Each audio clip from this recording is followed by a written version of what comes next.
I'm Liz Hirsch-Naftali, and welcome to the Capital Coffee Connection podcast. And I'm very excited because we have a wonderful, very special guest today.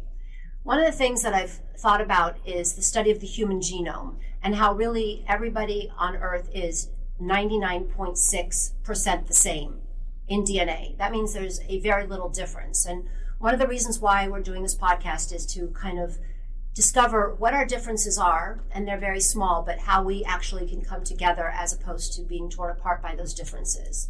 So we are meeting with elected leaders and speaking about heart and humanity and not about politics and policy.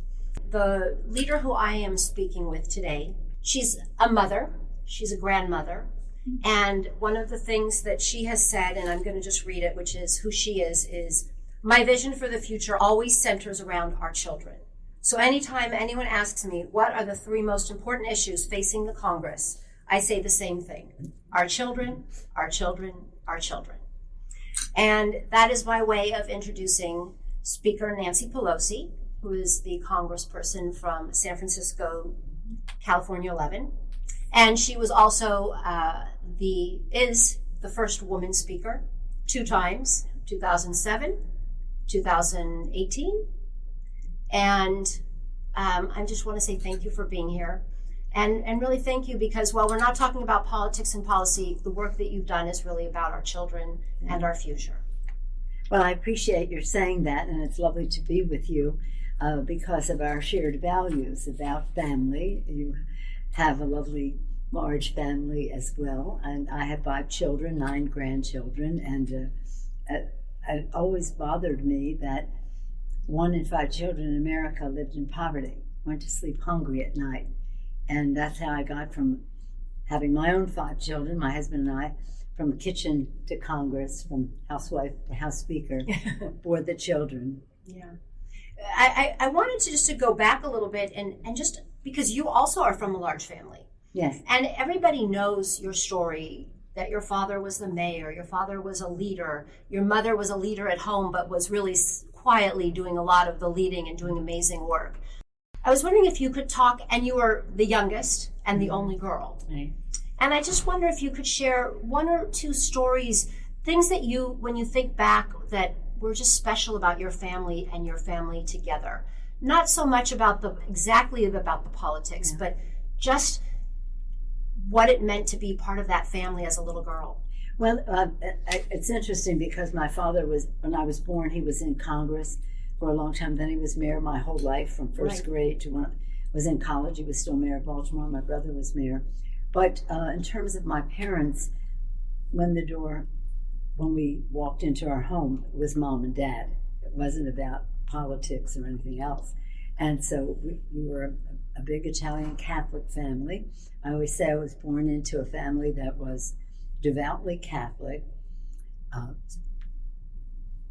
proudly Italian American, right, fiercely patriotic, loving America, and in our case, staunchly Democratic. Okay, did you have good pasta? Oh yeah. Well, it's a funny thing because my grandchildren had come home to me and said, "We're doing a family tree at school, and they want to know what your favorite recipe was." As our grandmother, I said, well, you know what? You could tell them chocolate souffle or chocolate mousse. What about grandma's? I said, well, grandma didn't cook and her mother didn't cook. Right. They were busy changing the world and raising children. My grandmother, her husband was a chef, so he always cooked for her. My mother had a cook, and we lived in an Italian American neighborhood, so we had food surrounding us. Right. So I said, if you want my recipe, that's one thing, but as far as grandmom and great-grandmom, that's not what was going on. That's a great story. That's a great story. But did you, and being the youngest of 7 children? There's 6 boys and 1 girl. Yeah, and being the youngest, obviously they protected you, but did they rough you up a little so you could be tough in life? Because I know that, no. They were just overly protected, more than I wanted them to be. Yeah. Did they have any cute friends they brought over at least? It wasn't about that, no. No. It wasn't about that. I have my own friends. Yeah. And When you were growing up and in high school, did you have a teacher or somebody that influenced you that you think back to that was really special in terms of supporting you as a person? My favorite teacher in high school, sister, was a nun in Catholic school, and she was my Latin teacher, and I was what she called a classicist. So anytime we got into some mischief in school, she would say, Nancy, you a classicist. Classicist. But Sister Leonore, her name was, and she was lovely. I can't imagine you getting into trouble. Well, we did. Yeah, a little bit here and there. I would say it would be trouble. It would be more like mischief. Like one day, we had the anniversary of the birth of William Shakespeare, and we practiced all of the wonderful things we were going to excerpts from Shakespeare. And then when we went up there to do it,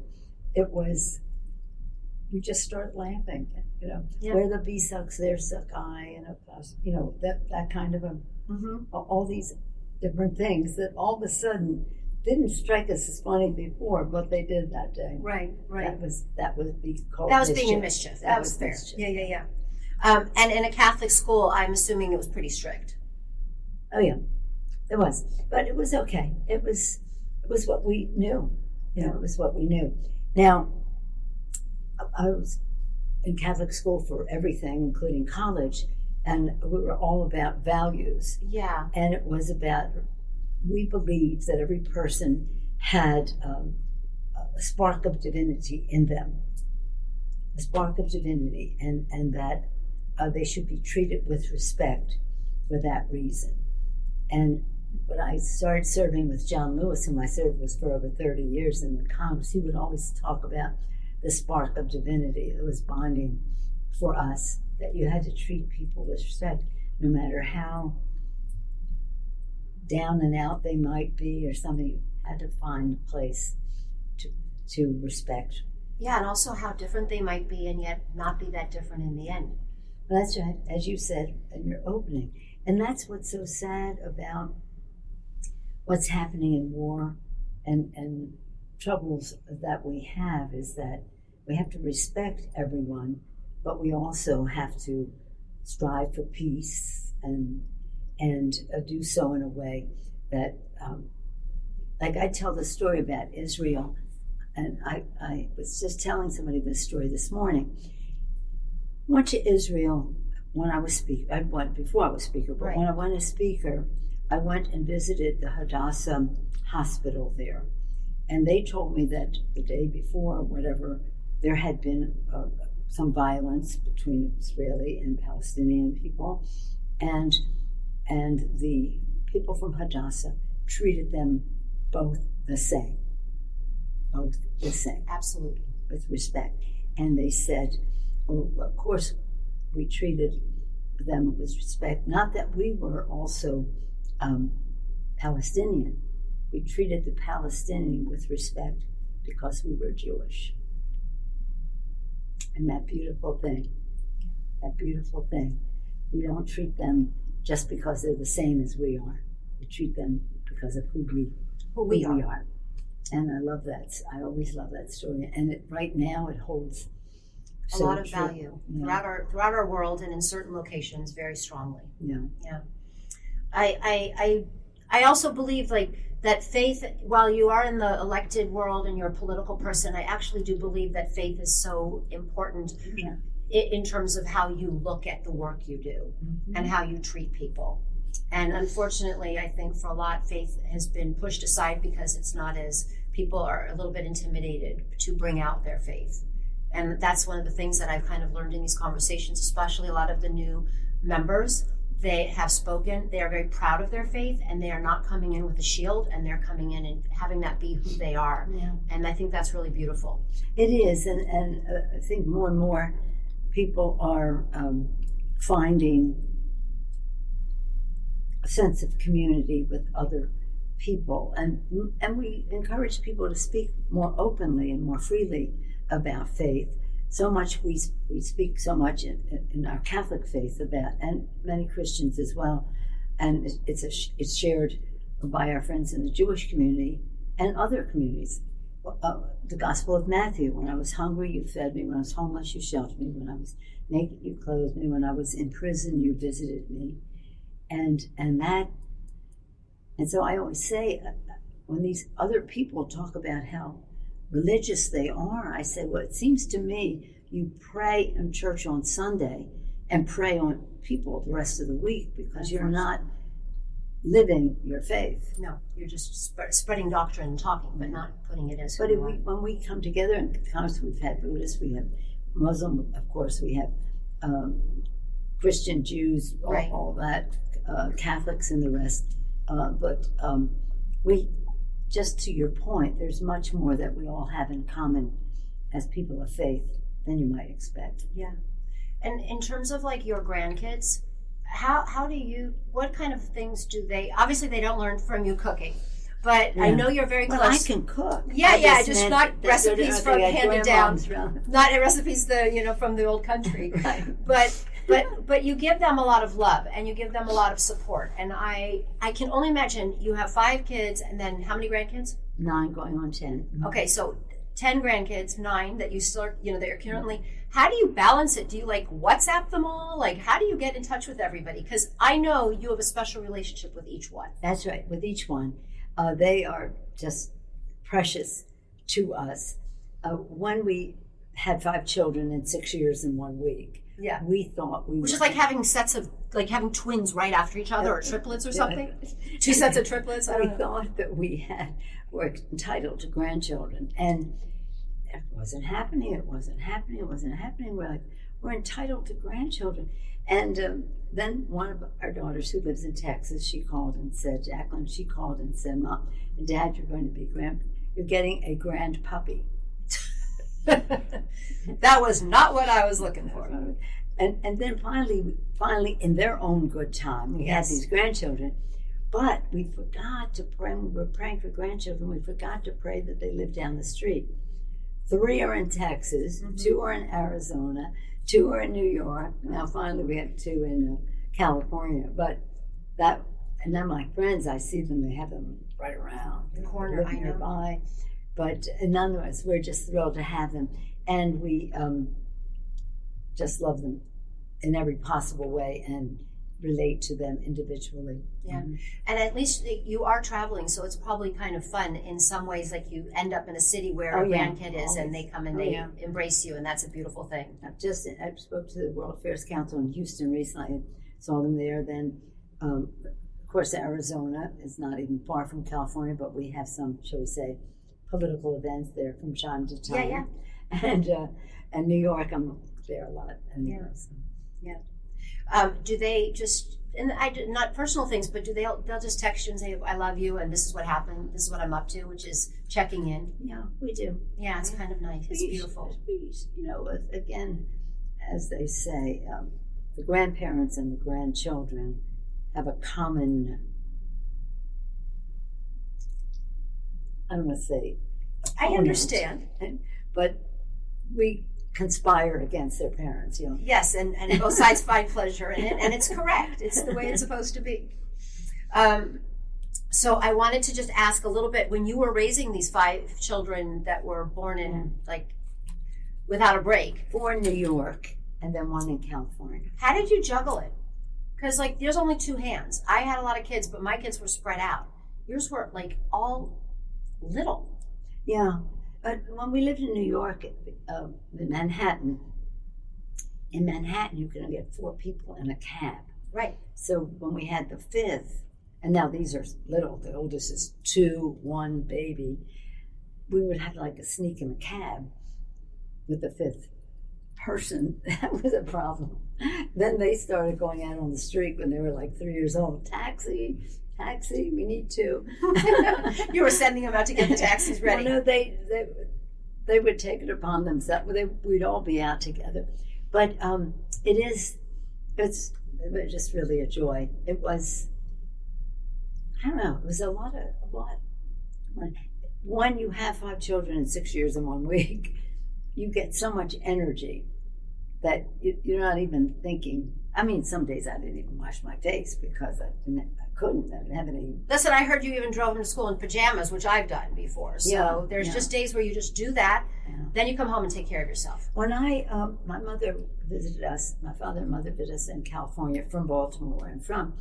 My mother, she wouldn't go get the newspaper in the morning without being fully dressed, made up, hair, and everything. Right. So when she came to California and she saw me taking the kids to school with a nightgown rolled up with a belt so it wasn't showing and a raincoat over it, it was so appalling to her.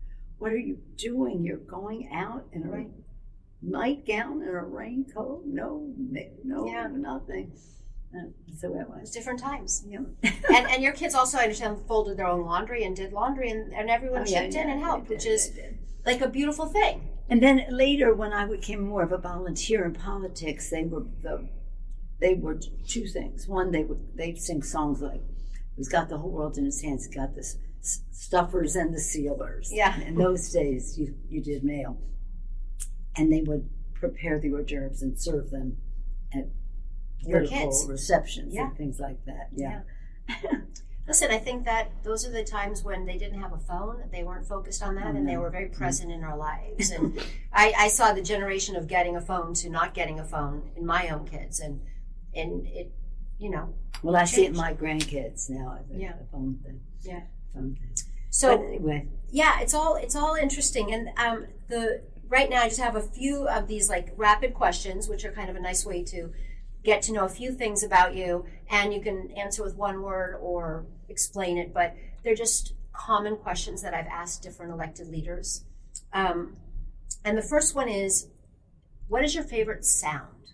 Sound? Sound.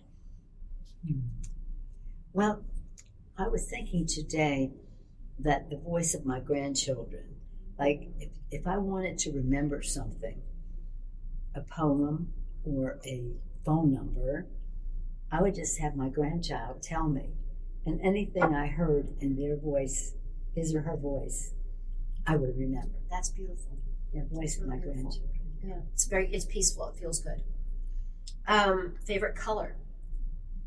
Oh, it depends. Depends on the sports season. Red for the 49ers, orange for the Giants, yellow for the Warriors. Has everything to do with sports. Okay. I won't ask then what's your favorite sports team, because then there's got to be a bunch. Depends on the season. I understand. What is your favorite smell or scent? Well, my favorite food, smell, taste, vision is dark chocolate. Dark chocolate. And you eat it every day? All the day, every day. Could go for some right now. We have some in the other room before you go. We've got it, and I got only the dark chocolate. Dark. So it's the dark is it? Yeah. Okay. So I'm not going to ask you your favorite food, because now we know the same thing. It's chocolate, and you'll eat chocolate in the morning, lunch, dinner. It doesn't really matter as long as when you need it. I love it in the morning because the thing about dark chocolate ice cream is you don't have to cook it. You don't have to. You just it's right there in the freezer. You're ready to go. Yeah. What is your favorite music? Because I know that you're all over the place. You're even a Deadhead. Deadhead, but also Bono and U2. That's the only, really, that's our three generations. My daughter and son-in-law were rabid U2 fans, and their children are now, and we are too. We love Bono, we love that. But I love all music. This weekend I will try to go to the symphony in San Francisco to see Michael Tilson Thomas do one of his favorite performances, Beethoven. I just saw him with Rachmaninoff, but this is now going to be Beethoven. We love the opera. We love the symphony. We love the only performer I didn't see. I've seen almost everything. There were so many Deadhead concerts and so many Rolling Stones and Barbra Streisand, you name it, we've seen it. The one I didn't see in person was Queen. So I've seen the movie Bohemian Rhapsody maybe 15, 16 times. It's a beautiful movie. And I'm hoping to see the Queen the Queen version now one of these times. So. Yeah. And does your husband Paul? Does he enjoy the same music as you? Yeah. So it's something you have in common. The complete full range. Yeah. The complete full range. Yeah.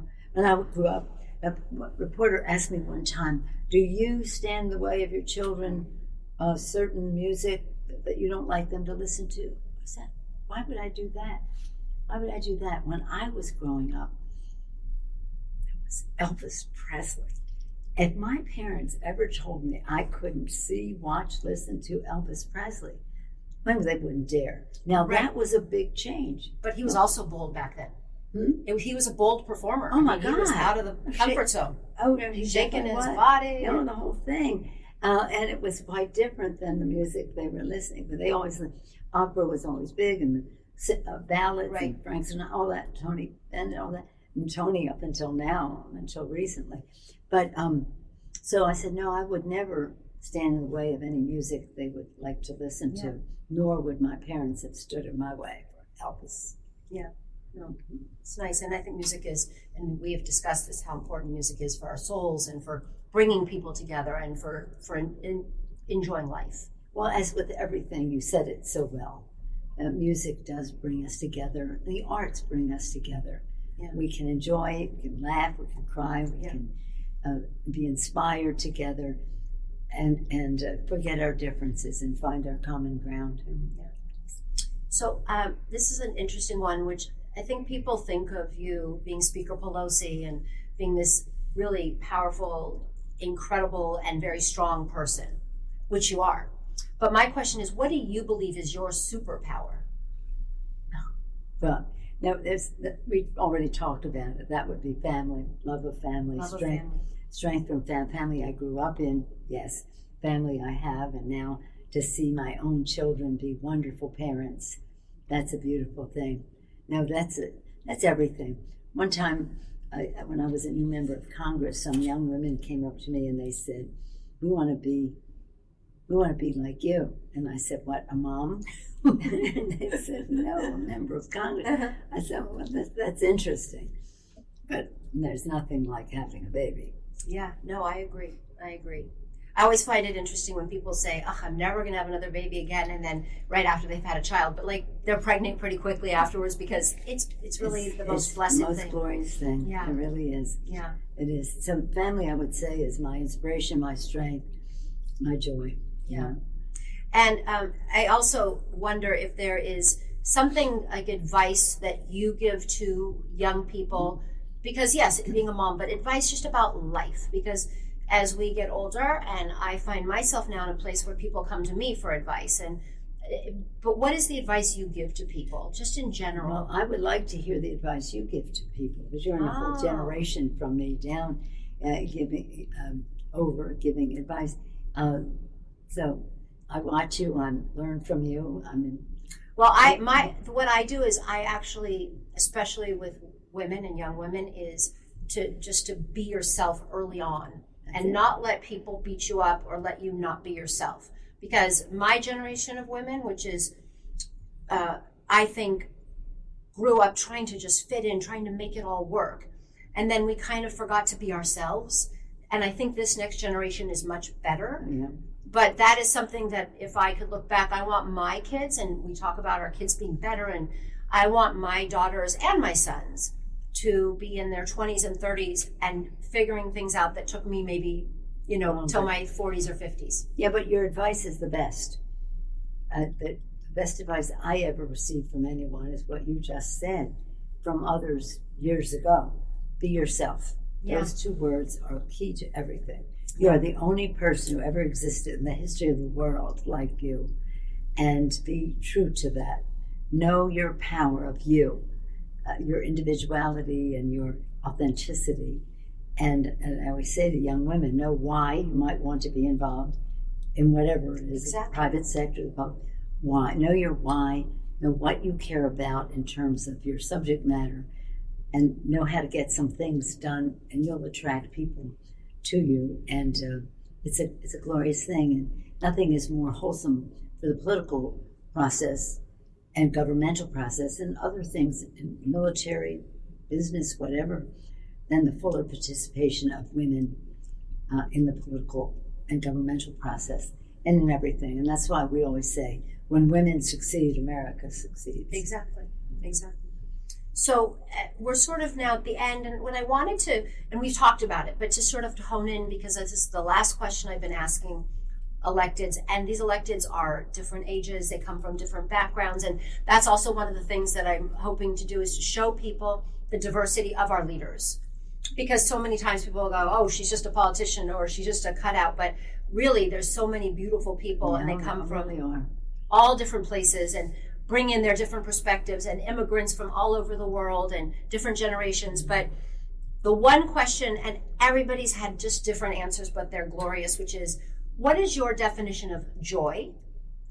And what gives you joy? And I know your kids and your family, yes. But then how does one have joy and then they share it and it actually makes other people feel good? Well, that's quite a question. Yeah. First, I don't want to leave this podcast without saying I'm so happy that Joe Biden is president of the United States. That brings me joy. Yes. Civically, officially, politically, personally, in every way. I think he's doing a magnificent job. And so it is a joy to behold. And that is something, to see someone live up to the needs of the American people. From my own standpoint, it comes right back to family again, to them, the joy to see them be happy, but also to meet challenges and do what they need to do. But I think that we should all, again, we love our families, and our friendships are very important as well. And to just value friends, it's such a wonderful thing if they value you too, you as well. And I have many friends in the Congress of the United States representing the beautiful diversity of America. I'm so proud that we have 70% women, people of color, and LGBTQ, and generationally different, geographically, gender-wise, gender identification, ethnically, in every way. And the blessings that God has given us in that beautiful diversity is, for me, a joy to behold. Well, I'm going to end by just saying your answer is the answer that we will end with, but that it is a joy to have you, and it is a joy to know that you have been watching out for so many people and so many children, and ensuring and doing everything you can to make sure people's lives are respected, loved, and that heart and humanity remain within us all. And so I just want to say thank you.